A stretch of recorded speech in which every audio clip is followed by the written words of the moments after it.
Welcome back to my channel study with Suraili Mishra में। जी हाँ दोस्तों, आपने लोकसभा इलेक्शन 2024 में एक गाना खूब सुना होगा, जो राम को लाए हैं हम उनको लाएंगे। ये काफी चर्चित गाना इस बार चुनाव में रहा।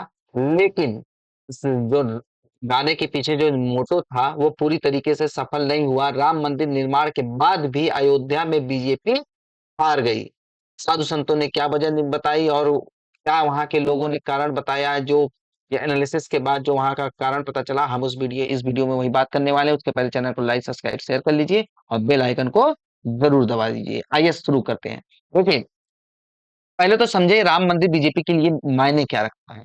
इसी राम मंदिर आंदोलन की वजह से भाजपा ने पूरे देश में जड़ें जमाई थी। जिस रामनगरी को भाजपा ने अपने एजेंडे में सबसे शीर्ष पर रखा था, जिसे अयोध्या की वजह से भाजपा न सिर्फ उत्तर प्रदेश बल्कि 2 बार सेंट्रल में सत्ता पर पहुंची, और वहां राजनीति के विशेषज्ञों ने भाजपा की हार के गहरे नेतात निकाले हैं। जनता की तरफ से आ रही प्रतिक्रियाओं के भी मायने निकाले जा रहे हैं। भाजपा न सिर्फ अयोध्या हारी बल्कि अयोध्या मंडल के सभी सीटों पर पार्टी का सफाया हो गया। इन नतीजों के निहितार्थ का असर भविष्य में प्रदेश की राजनीति पे स्पष्ट तौर पर दिखाई देगा। आइए अयोध्या में भाजपा की हार के बिंदुवार समझते हैं। सबसे पहले समझेंगे कि अयोध्या का जाति समीकरण क्या है। देखिए, उत्तर प्रदेश के चुनाव में आमतौर पर मुद्दे के अलावा जातिगत समीकरण का भी असर रहता है। आइए आपको बताते हैं कि अयोध्या का जाति समीकरण क्या है। अयोध्या में 21% दलित, 19% मुस्लिम और 22% ओबीसी, 6% ठाकुर, 18% ब्राह्मण और 18% और 10% करीब वैश्य हैं। ये है अयोध्या का जाति समीकरण। अब आगे बढ़ते हैं। देखिए, सबसे पहला जो मसला समझ में आ रहा है वो स्थानीय मसले, और स्थानीय मसलों में कम मतदान का होना भी एक वजह है। सबसे पहले बात करते हैं राम मंदिर आंदोलन के केंद्र में अयोध्या विधानसभा की। उम्मीद थी कि राम मंदिर की वजह से यहाँ पर बम्पर वोटिंग होगी, लेकिन पिछले लोकसभा चुनाव की तुलना में अब की यहाँ 9% मतदान कम हुआ। इसकी वजह बताई गई कि भाजपा के कैडर वाले स्थानीय मतदाताओं ने, जो लोकल वहां के मतदाता थे, वो भाजपा से दूरी बनाए। इसके पीछे शासन सत्ता से नाराजगी थी। क्या नाराजगी थी? यहाँ बीते 2 वर्षों से जो सड़क का चौड़ीकरण हो रहा है, जो अयोध्या का डेवलपमेंट के नाम पे विकास हो रहा है, और शहर जो चौड़ीकरण हो रहा है, उसकी वजह से अन्य जो विकास कार्य, जनता जो वहां पे व्यक्तिगत नुकसान हुआ है, मतलब जो तोड़ फोड़ की गई, और जो लोगों को, मैंने बहुत सारे ऐसे वीडियो देखे, जो वहां पे जो मुआवजा मिलना चाहिए था, वो मुआवजा लोगों को पूरा मिला नहीं। जिनके घर टूट गए, जिनकी दुकानें टूट गई उस अयोध्या के विकास के कारण, उनको पूरा मुआवजा, या वह लोग पूरी तरीके से संतुष्ट नहीं थे। उनका मानना तो था कि अयोध्या विकास कर रहा है, डेवलपमेंट कर रहा है, लेकिन उनका जो नुकसान हो रहा है वह स्थानीय, क्योंकि वोटर तो वही वहां पे है। विकास तो बाकी लोगों के लिए हुआ, जो लोग बाहर से आएंगे, लेकिन वहां के व्यक्तिगत लोगों का नुकसान हुआ। तोड़फोड़ में किसी की दुकान चली गई, किसी का मकान। दस्तावेज की कमी से बड़ी संख्या में नागरिकों का पर्याप्त मुआवजा नहीं मिला। बताते हैं कि उनकी भी सुनी नहीं गई। यह नाराजगी कम मतदान प्रतिशत के रूप में सामने आई और भाजपा को नुकसान पहुंचा गई। इसके उलट इस विधानसभा क्षेत्र में इंडिया गठबंधन था, जो विपक्षी पार्टी थी, उसके प्रत्याशी के पक्ष में, उनके विपक्षी पार्टी का प्रत्याशी कौन था? अवधेश। अवधेश नाम के जो प्रत्याशी थे, अवधेश सिंह पासी, वो प्रत्याशी थे। और बीजेपी की तरफ से कौन था? लल्लू सिंह। कौन थे? लल्लू सिंह। ठीक है। दलितों मुस्लिमों का वोट, जो अवधेश सिंह पासी है, वो दलित समाज से आते हैं। ठीक है। एक तरफा प्रत्याशी बनाया गया। देखिए, स्थानीय नागरिकों की तरफ से यह बात भी सामने आ रही है कि भाजपा ने यहाँ प्रत्याशी चयन में बहुत बड़ी चूक की। बीते एक दशक से सांसदी कर रहे हैं लल्लू सिंह, अब तक मोदी के नाम पर जीतते आ रहे थे। मतलब वहां के जो लोग हैं वो लल्लू सिंह को पसंद नहीं कर रहे थे। काफी समय से लल्लू सिंह काफी पुराने नेता थे, काफी समय से कई बार सांसद भी रहे हैं वहां पे।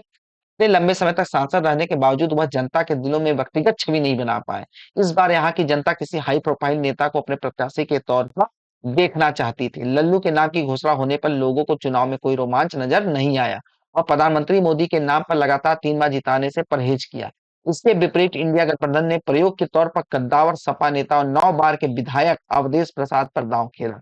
अवधेश की अपने कैडर और वोटर और सामान्य जनता में अच्छी बैठ बताई जाती है। इनके चुनाव लड़ने का तरीका इतना गोपनीय रहता है कि विपक्षी दलों को भनक नहीं लगती। कब उनके वोट बैंक में सेंध लग गई, इनको भाजपा को भी पता नहीं चला।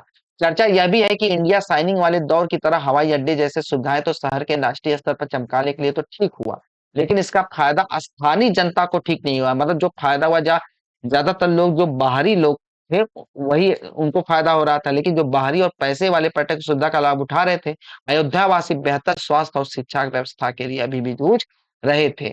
यहाँ मेडिकल कॉलेज तो है, लेकिन डॉक्टरों संसाधनों का अभाव, इलाज के लिए भटकने वाले आम मतदाता ने चमक दमक वाली बड़ी बातों से दूरी बनाई। राष्ट्रव्यापी फैक्टर क्या रहे, देखिए और भी रहा। तो खास तौर से अखिलेश यादव ने जो पीडीए, पिछड़ा, दलित और अल्पसंख्यक जो फार्मूला उन्होंने चलाया, अयोध्या में काम कर गया। पिछड़ा, चूंकि अवधेश जो प्रसाद थे वो भी दलित समाज से आते थे, और मैंने आपको जातिगत गणना में बताया है कि दलित वहां पे कितने परसेंट थे और मुस्लिम कितने परसेंट थे। पिछड़ा और मुस्लिम वर्ग का भरपूर वोट तो पूरा सपा समाजवादी पार्टी को मिला, और दलितों ने भी बसपा, जो दलित जो खास तौर से बसपा के वोट बैंक होते हैं, इस बार उन्होंने कांग्रेस, नया ठिकाना कांग्रेस को समझा और थोड़ा बहुत सपा में गए, इंडिया गठबंधन के प्रत्याशी को जमकर वोट किया। क्यों किया? क्योंकि विशेषज्ञों का मानना है कि बसपा का कैडर वोटर भाजपा से नाराज था। भाजपा से क्यों नाराज था? क्योंकि भाजपा के कैडर, जो बसपा के कैडर हैं, वो मानते हैं कि भाजपा ने ही उनकी पार्टी को खत्म किया है। समाज बीएसपी को खत्म करने का जो कारण है वो भाजपा को मानते थे, और इस नाराजगी का परिणाम हुआ कि जो दलित मतदाता थे कांग्रेस की ओर छिटक गए।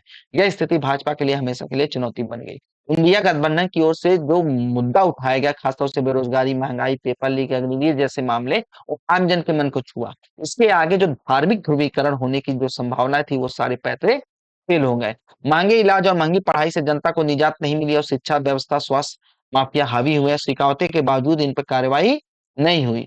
मोदी योगी के डबल इंजन की सरकार होने के बावजूद यूपी में 10 साल से आवारा पशुओं की जो समस्या, उससे निजात नहीं मिल सकी। इससे किसान मतदाता भाजपा के पहले छिटक गए थे। ब्लॉक, तहसील, थाना स्तर पर जनता की समस्याओं की सुनवाई न होना भी प्रदेश भाजपा की खराब स्थिति का कारण बना। मुफ्त अनाज और तमाम सरकारी सेवाओं का लाभ गरीबों को तो मिला, लेकिन जो मध्यम वर्ग था उस मतदाता को कोई विशेष राहत नहीं मिली। सिलेंडर पर सब्सिडी घटती गई, डीजल पेट्रोल के दाम बढ़ते गए। भाजपा यह संदेश देने की कोशिश करती रही कि यह गरीबी हटाना चाहती है, रोजगार देना चाहती है, लेकिन बीते 10 वर्षों में महंगाई जस की तस बनी रही। इससे मध्यम वर्ग का वोटर भाजपा से दूर होने लगा। और भी कारण मैंने पिछले वीडियो में बताया कि ओवर कॉन्फिडेंस का होना, कि यहाँ पे जो यहाँ की जनता है, जो फैजाबाद की जनता, जो अयोध्या की जनता है, वो पूरा वोट तो यहाँ पे देगी, लेकिन जो स्थानीय प्रत्याशी लल्लू सिंह से नाराज होना, और वहां के लोगों की स्थानीय समस्याएं, ये सारी समस्याओं की वजह से वहां की जनता ने, अयोध्या की जनता ने वोट नहीं दिया।